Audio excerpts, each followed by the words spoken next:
Olá, pessoal. Muito bom falar com vocês aqui através do canal Escuta Reflexão. Sejam todos bem-vindos. Você que ainda não faz parte aqui da nossa conferência Escuta Reflexão, você é convidado a estar conosco aqui. É muito simples, deixa aqui a sua inscrição para você nos ajudar a seguir em frente, a investir mais aqui no canal. Deixa o seu joinha, tá bom, gente? Você que já é inscrito aqui, muito obrigado pela sua ajuda, sua contribuição. Deixa sempre aqui o seu comentário, porque o nosso lema aqui é o grande dilema da saúde mental. Falar sobre saúde mental, e nós trabalhamos com esse público maiormente religioso, mas obviamente não só religioso é bem-vindo aqui. Mas a gente fala aqui no canal da saúde mental, do cristão, né, do evangélico, católico, enfim, né? Daquele que professa sua fé, sua espiritualidade, pensando sempre que a espiritualidade é, sim, também um ponto muito importante, uma área muito importante para se pensar sobre saúde mental, né? Tudo que você puder utilizar como ferramenta para te ajudar na sua saúde mental, claro que sempre é muito bem-vindo, né? A religião, ela foi tida por muitos como sendo como um ópio, né, do povo. Então, o próprio criador da psicanálise, Freud, ele tentou se afastar um pouco da religião, como sendo ele judeu, mas outros judeus da psicologia, como, por exemplo, Viktor Frankl, fez um movimento contrário, se aproximou da espiritualidade, né, provando que é possível você ter um raciocínio religioso que não seja doentio, né, que não te deixe alienado da vida, mas que permita que você reflita sobre a sua existência e encontre ferramentas emocionais que te ajudem a enfrentar as aflições e os grandes desafios da vida. Bom, hoje aqui o tema do nosso vídeo é um tema bastante difícil, né, gente? Porque geralmente nós não falamos de saúde mental das nossas crianças, saúde mental infantil. É um tabu, né? É um tema que a gente evita porque, afinal de contas, as crianças estão em fase de crescimento, crianças não vão ter esses tormentos todos que nós temos. Mas é um leve engano nosso. As crianças também têm sofrimento psíquico. Elas reagem de maneira diferente, porque elas não têm a mesma estrutura do adulto.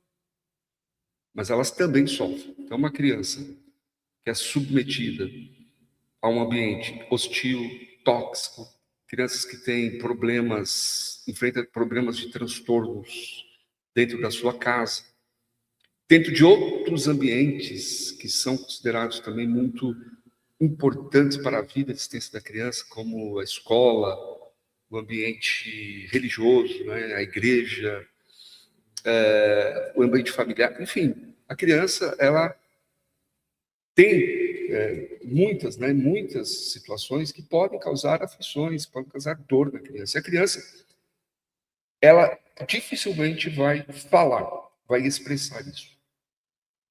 Tá? Geralmente a criança vai demonstrar de outras maneiras. A criança vai demonstrar através de um afastamento, de um isolamento, uma mudança repentina de comportamento, mudança de humor, começa a ficar muito raivosa, começa a se irritar com tudo, né, com todos. Então, não é normal. Então, aqueles que são responsáveis por essa criança, ele precisa ficar muito atento. Porque nós tivemos agora, infelizmente, o caso, né, dessa menina de Catu, de 12 anos, que depois de um sofrimento psíquico profundo e, de certa forma, até negligenciado, talvez não por maldade, eu acredito que não seja, né, de forma alguma, mas não deixa de ser uma negligência. Quando a criança dá alguns sinais, demonstra alguns sinais, a gente deixa para lá, a gente releva, porque, não, afinal de contas, a criança vai passar, é fase. Mas essa menina ela acabou levando ao extremo de tirar a sua própria vida, né? Isso é muito triste. E isso, infelizmente, acontece também entre crianças, juvenis, pré-adolescentes. A gente olha muito para essa fase da adolescência, que é uma fase muito complicada, né, de mudanças hormonais, químicas, mas a verdade é que nós, como seres humanos, estamos sempre em mutação.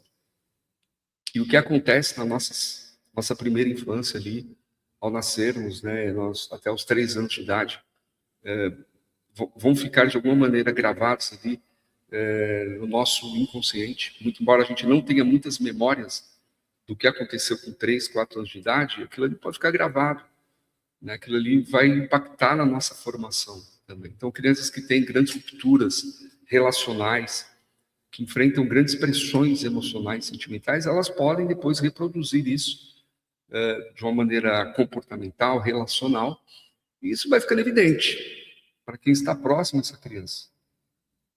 Então, a gente percebe que, às vezes, professores chamam os pais, recomendam que se busque ajuda para o filho, para a criança. Ou alguns cuidadores na igreja, né? Alguns familiares. Então, observe, porque qualquer sofrimento importa, e o sofrimento psíquico de uma criança deve ser, sim, alvo da nossa atenção. Então, se você percebe que está tendo algum problema, alguma criança do seu convívio, converse com os responsáveis, se você não for o responsável, para que essa criança chegue até uma ajuda técnica, uma ajuda profissional. Então, leve ela ao psicólogo, não há problema, gente, levar uma criança ao psicólogo. E sim, leve um psicólogo, né? Um psicólogo que seja aí credenciado no CRP, muitos psicólogos são especialistas na saúde mental infantil. Ali isso também procurando um médico, um psiquiatra, um pediatra que cuide da saúde mental da criança, porque ele vai poder te ajudar a fazer ali uma análise, por exemplo, de marcadores hormonais. O psicólogo vai tentar desenvolver alguns testes, alguns marcadores emocionais para ajudar essa criança. E olha, isso faz toda a diferença. Isso faz toda a diferença. Eu sei que os recursos são muito escassos, eu sei que é muito difícil, às vezes, os acessos, mas você não pode desistir por isso. Nós não podemos jogar a toalha, nós precisamos ter bom ânimo. Precisamos ter bom ânimo. Inclusive, isso é muito claro, né? Isso é claro aí no Evangelho, né? Para você que é cristão.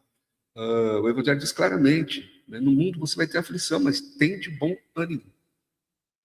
Porque a tendência nossa, diante das aflições e lutas que vêm sobre nós, é nos desanimarmos. E diante do exame a gente não faz nada, a gente não reage, a gente fica esperando que as coisas aconteçam automaticamente.